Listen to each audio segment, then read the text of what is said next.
Olá pessoal, beleza? Vamos mais uma aula aí sobre aldeídos e cetonas. Na aula anterior nós falamos sobre a introdução, características, né, do grupo funcional. Foi uma aula mais simples, né? Uma aula mais voltada para só o entendimento do grupo funcional aldeído e cetona. Agora nós vamos falar um pouquinho mais das reações de síntese, reação específica de aldeídos e cetonas, ok? Então venha comigo aqui, observe bem. Vamos começar a falar aqui de síntese de aldeídos, né? Vou falar primeiramente aqui de dois métodos, depois falar dos outros, né? Para a gente dar continuidade. Primeiro vamos falar de oxidação de álcools primários ou redução de ácidos carboxílicos. Os aldeídos eles podem ser preparados a partir de uma redução, né, de uma oxidação de um álcool primário ou de uma redução de um ácido carboxílico. Observe que um álcool primário ele pode ser oxidado facilmente a um aldeído utilizando um agente oxidante fraco. Neste caso aqui de fraco a moderado. Esse daqui é o clorocromato de piridínio. Se eu utilizar um agente oxidante muito forte, provavelmente ele vai continuar oxidando e virar um ácido carboxílico. No caso aqui, o clorocromato de piridínio na presença de diclorometano, esse álcool primário pode se tornar facilmente um aldeído. Já na redução de ácidos carboxílicos, a gente precisa utilizar um agente redutor. Só que os ácidos carboxílicos são muito... eles reagem, mas não são reduzidos facilmente. Então precisa de um agente redutor forte. Neste caso, esse agente redutor, que é o tetraidreto de alumínio e lítio, ou tetraalumidreto de lítio, que o pessoal às vezes pode chamar, né, em alguns livros. O que a gente pode observar? Esse ácido carboxílico vai ser reduzido a um aldeído, porém esse agente redutor é muito forte. Então provavelmente ele vai dar continuidade na redução e esse camarada aqui vai virar um álcool primário da mesma maneira. Então, o aldeído ele pode ser sintetizado por oxidação de álcool primário, né, utilizando o clorocromato de piridínio, né, clorocromato de piridínio, clorocromato de piridínio, certo? Clorocromato de piridínio, ele é um composto que pode facilmente ser utilizado como agente oxidante de álcools primários para preparar aldeído. Neste caso aqui eu tenho o etanol, que virou o etanal. Aqui eu tenho o ácido, né, o ácido metanoico, para virar o metanal.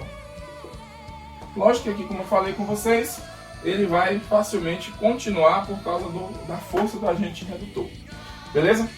Então, essas duas reações nós podemos sintetizar os aldeídos. Então, gente, outra reação de síntese de aldeído é o que nós chamamos de clivagem oxidativa. A clivagem oxidativa, ela ocorre entre um alceno, né, e o ozônio. É um processo de ozonólise, né? A ozonólise ocorre justamente a quebra da ligação dupla em duas estruturas. Nós vamos ver aqui agora o mecanismo de como isso acontece. Observe bem, o que a gente vai ter aqui, né? Primeiramente, nós vamos observar que existe a ligação dupla e o ozônio participando dessa ligação. Dessa reação? O que nós vamos observar? Primeiramente, essa ligação dupla é um par de elétron π. Então, o par de elétron π vai perceber que um dos oxigênios está sofrendo um processo de atração fortemente pelo outro oxigênio, devido à sua elevada eletronegatividade.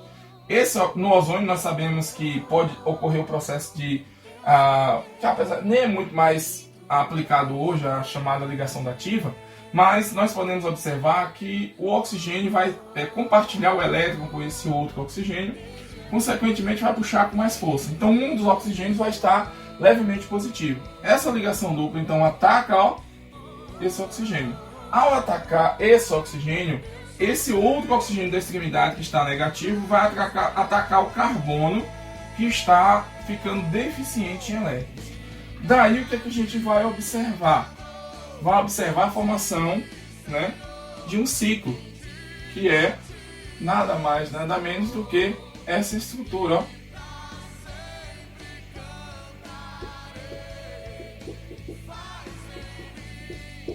Uma estrutura ozonídica, né? O que nós vamos observar aqui? Quando essa parte de elétrons se liga, essa ligação dupla, ela se desfaz e vem para esse oxigênio como par de elétron livre. E aí, o que é que nós vamos ter? Par de elétron livre aqui, par de elétron livre aqui, aqui e aqui. Beleza? Agora, esse ciclo vai ser quebrado. Como?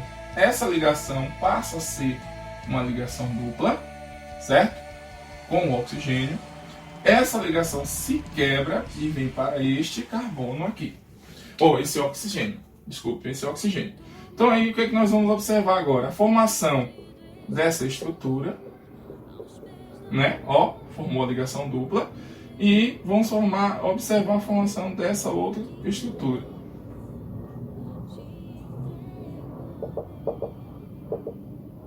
Certo? Então, e aqui, desculpa, aqui não, aqui na ligação dupla não, é cá. Essa ligação aqui passa a ser para cá, ó, eu inverti. Então aqui, ó, passa a ser o que? A ligação dupla, eu inverti ali. E aqui vem um par de elétron livre. Então, nós temos aqui observando uma ligação dupla aqui, outra ligação dupla aqui, formando já um aldeído semelhante. Mas a presença desse carbono carbonílico faz com que esse oxigênio, ó, o ataque aqui. Certo? Ao mesmo tempo, esse par de elétrons, ó, do oxigênio, vem, ó, ataca o outro carbono aqui por trás também. Daí o que a gente vai observar? Essa ligação se quebra, essa daqui também sai aqui com um par de elétrons. Aí o que nós vamos encontrar nessa ligação aqui agora? Uma outra estrutura cíclica. Carbono, certo? Ligado a um oxigênio, certo? Ligado ali ao carbono, que está ligado a dois oxigênios, que está ligado de novo ao outro carbono. Certo? O que nós vamos observar nessa estrutura aqui, ó? Nós vamos observar essa cadeia cíclica que nós chamamos de ozonídeo. Certo? Esse é o ozonídeo, aqui também é o ozonídeo, só que esse aqui se reestrutura dessa maneira para formar essa estrutura que é muito mais estável no processo. Então, pessoal, observe bem. Então, depois que o ozonídeo é formado, ele juntamente com um agente redutor fraco, vamos botar aqui a água na presença de zinco, o que é que nós vamos observar? Nós vamos observar a formação aqui agora de dois aldeídos. Como é que vai acontecer isso aqui? Ó? Observe, essa ligação se quebra, e essa de cá, ó, também se quebra e aqui também. Como é que funciona isso? Aqui vai se quebrar de maneira homolítica esse elétron, tá vendo? Ó? Esse elétron ele vem para cá, ó. Esse elétron vem para cá também, formando uma ligação dupla. E esse elétron vem para o oxigênio, esse também vem para o oxigênio. Esse elétron que está aqui vem para cá e esse devolve aqui, formando também a ligação. Então, neste caso, o que a gente vai ter como subproduto aqui? A gente vai ter a quebra da ligação, né? Essa quebra dessa ligação, formando aqui uma ligação dupla. Então, ó, CH dupla O, mais, olha só, esse camarada forma uma ligação dupla com outro oxigênio também. E como subproduto, esse oxigênio que está sendo liberado aqui é um oxigênio radicalar. Daí ele se liga à água, formando água oxigenada, ou peróxido de hidrogênio. Tudo bem? Então essa quebra aqui, devido à presença do agente redutor fraco, vai formar um agente oxidante ali e neste caso aqui deste alceno, formar dois aldeídos. Neste caso aqui o metanal e o metanal ali também. Beleza? Ó, observe que para essa clivagem oxidativa produzir um aldeído no final, o alceno, de um modo geral, ele vai quebrar a ligação bem no meio, ó, só para vocês observarem. Então essa estrutura ficou semelhante, assim como essa também. Então depende muito da característica da cadeia do alceno.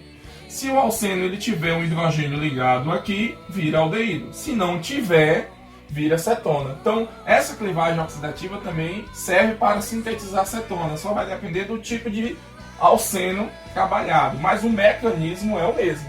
Beleza? Uma reação muito encontrada, né, nesse processo de síntese de aldeídos é essa reação de abertura desse anel cíclico, né?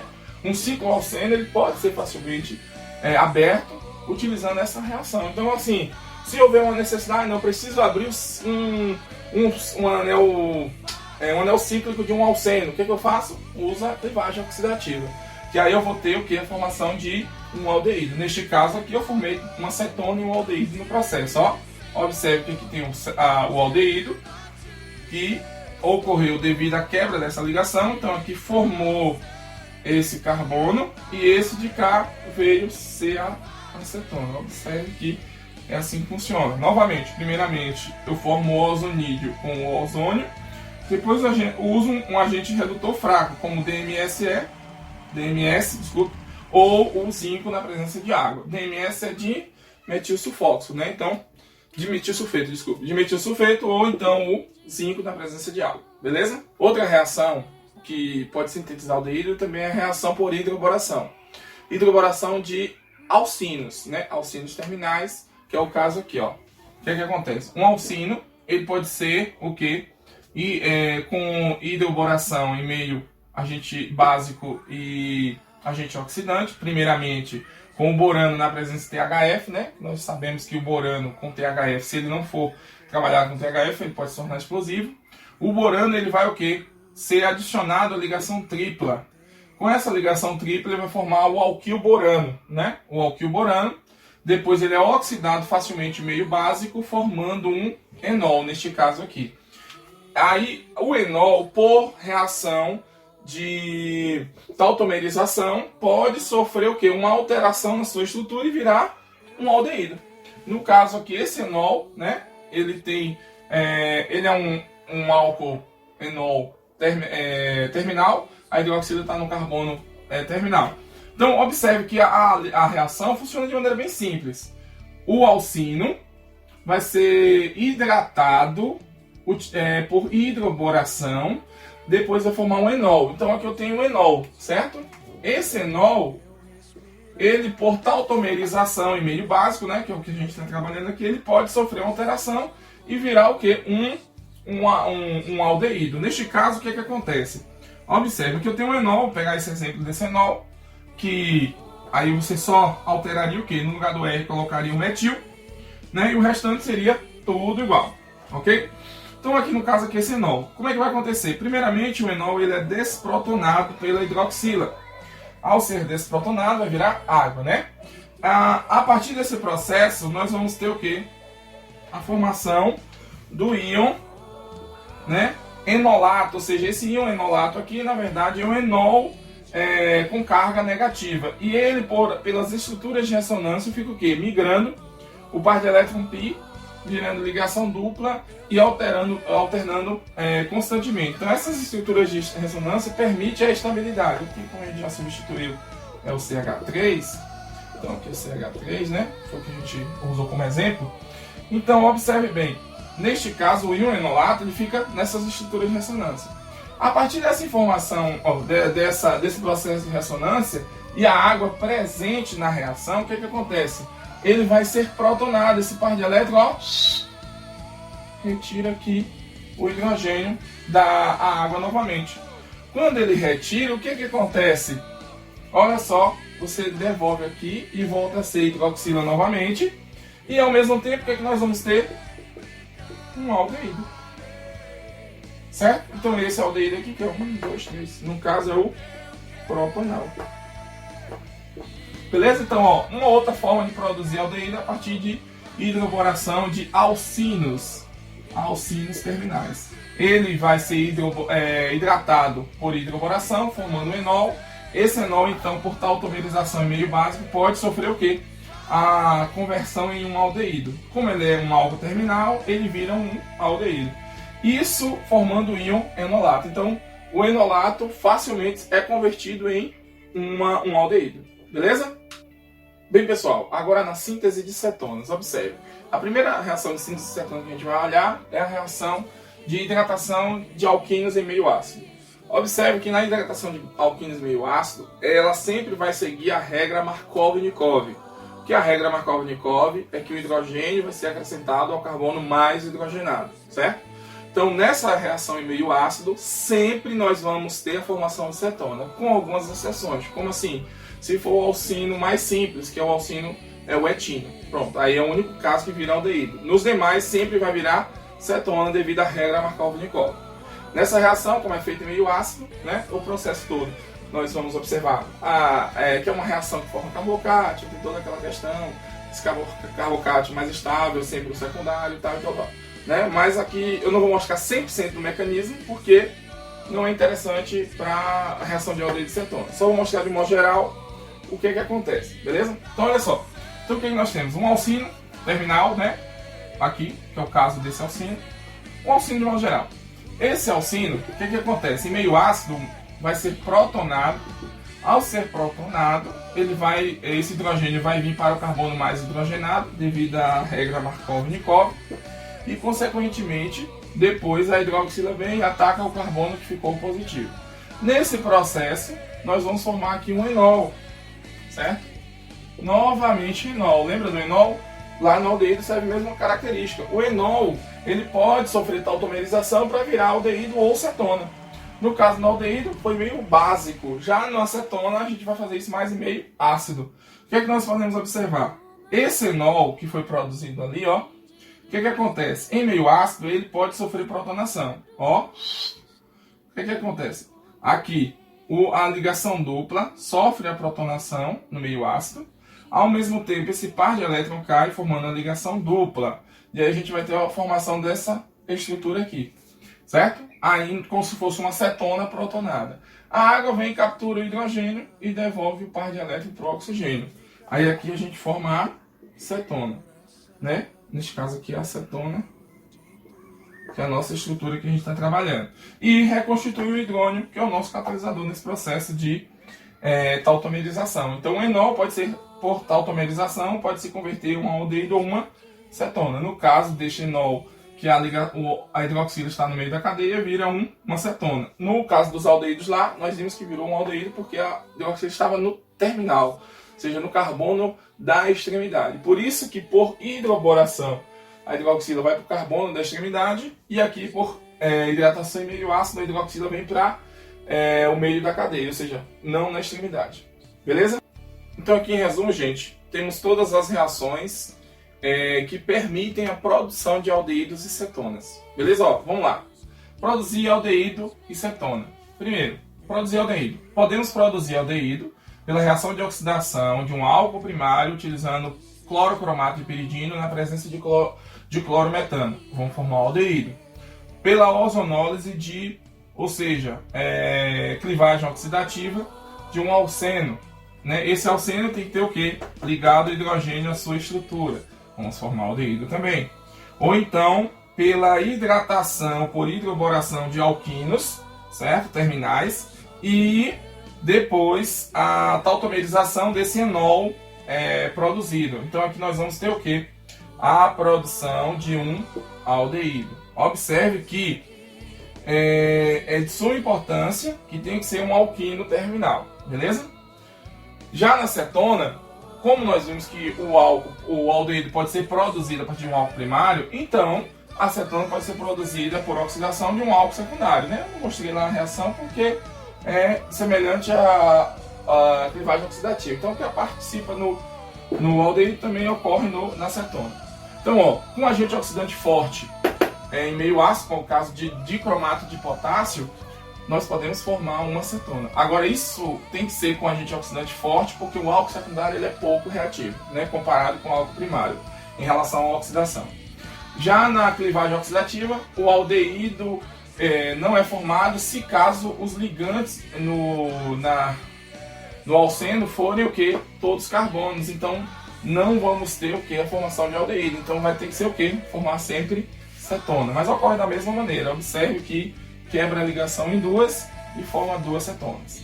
A outra forma de produzir cetona também é usando um alquino. Só que esse alquino não vai reagir por hidroboração, e sim em hidratação em meio ácido. Olha só, hidratando em meio ácido usando o sulfato de mercúrio como catalisador. Sempre vai virar uma cetona. Outra forma também de obter, que eu não falei aqui para vocês, porque não tá dentro de aldeído de cetona, está mais dentro das reações de aromáticos. Inclusive, na aula de aromáticos, né, das reações com aromáticos, vocês podem observar essa reação que eu vou mostrar o mecanismo completo, que é a acilação de Friedel-Crafts, que é o que? O grupamento cloreto de acila na presença de cloreto de alumínio, aí eu vou formar sempre uma cetona. Né? Então, só isso aqui que a gente tem a diferença das reações de produção de aldeídos e cetonas. Valeu, gente? Tudo bem, gente? Então, ó, aí a gente encerra essa aula aqui sobre síntese de aldeídos e cetonas. Espero que você possa curtir o canal e dar o seu like. E não deixe de se inscrever, beleza?